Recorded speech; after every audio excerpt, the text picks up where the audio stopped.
So I'm here with Suzy Bennett after your show at the Belmont Hotel. How do you think it went, firstly? It's quite shambolic, I find, but I think people enjoyed themselves. They were certainly smiling and they was laughing, and that's what you should judge on, really. You say it was like a little bit of a shambles because this is obviously your preparation for Edinburgh. How is the preparation coming? Well, I've got 6 months to go, so I think it's good that I've got it in a pile. Basically, it's all written down on pieces of paper in a pile. I'm quite old school. I don't do the computer thing. Got a pucker pad and a biro, and it's all there. It's just not in the right order. But I feel quite confident. I did a work in progress in London last week, and it was quite well received. But there was a lot of friends in the audience at the time, so yeah. And I think the nightmare journey from London has not helped today, because I was going to get here at 4:30 and I got here at about 7:15. So. Didn't really have time to sort of get my head around it before. Now you were saying in the show that you've worked at Butlins and Madame Tussauds. How was it you sort of got into comedy from doing that? When I moved to London, I did a comedy course in the evenings because I decided that I wanted to meet like-minded people because I didn't know how to get into comedy. And when I was at Butlins and Thompson, I used to do a lot of comparing, so I was always on the microphone presenting shows and hosting and doing quizzes and things, and I used to kind of have a bit of banter, and people used to say I was funny. So I always wanted to do something funny. And at first I thought I used to want to be an actress, but I wasn't that good at doing the straight stuff because I did a performing arts course, and when we did Shakespeare I was thinking, can't I just do a Victoria Wood sketch? So it was when I came up to London, really. So it wasn't until about 2005 that I started to look into doing stand-up. Other than that, I was an entertainer for holiday makers. And since you started as a comedian, has your comedy changed much, or have you kept it relatively the same sort of pattern? I do sort of try and be myself on stage, but an exaggerated version of myself, because I know a lot of people who are character comedians, and I kind of exaggerate everything, but it's basically Suzy.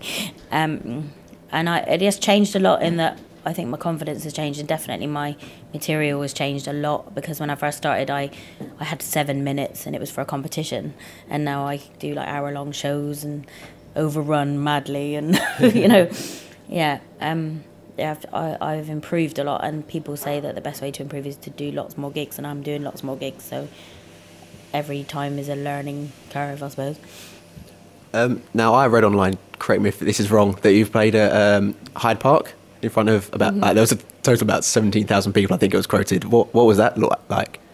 It was the Playtex Moonwalk, which is a breast cancer charity marathon, and I was hosting, and there were 16,000 people inside a massive pink tent in the middle of Hyde Park in novelty bras, and it was amazing. And I had to interview celebrities such as Paul O'Grady and Dawn Porter, and introduce acts and do a bit of comedy, and it was just amazing. And I'm very pleased to say I'm doing it again this year, and I'm co-hosting with Chico from the X Factor. Yes. So I'm assuming you can probably integrate that into your show maybe sometime, because that's the sort of the comedy you go for, isn't it? The whole, I don't know, modern view on life and what's in the news and stuff at the moment. Yeah. I always, when I've done the Moonwalk before, obviously I've joined in with the comedy bra thing, and it would be fun to work with Chico.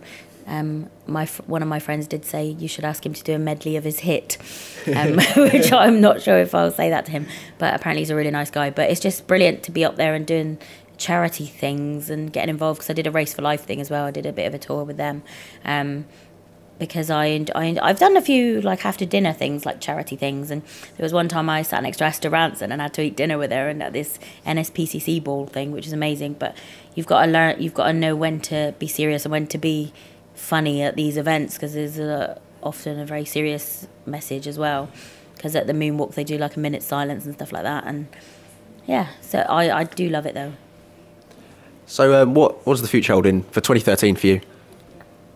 2013 I will be doing my debut show in Edinburgh. I've got to the point now where I've been signed by a really good agent, who are actually the agents for Victoria Wood, who is my hero, so it's a bit of a dream come true, really. So they're going to be supporting me for my first Edinburgh show. I'm not sure where it's going to be yet.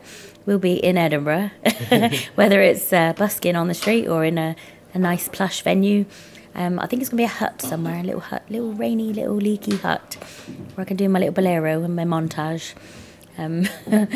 Yeah, I'm looking forward to it. I've been up to Edinburgh before doing shows with other people, but not done my own. So it's a start. Any future plans for ice skating lessons or anything like that, maybe? My agent actually asked me, because when I said I genuinely want to go on dancing on ice, he said, "Oh, can you skate then?" And I said no.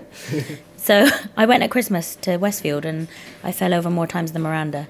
So, I'll cross that bridge when I come to it. I don't want to get cocky and take lessons. That's just tempting fate. Well, brilliant. I won't keep you much longer, because I know you've got a train to catch and you're trying to rush off. And I hope so. So There's a train. well, no, thanks for joining us, and good luck with everything. Thank you very much. Thanks for coming.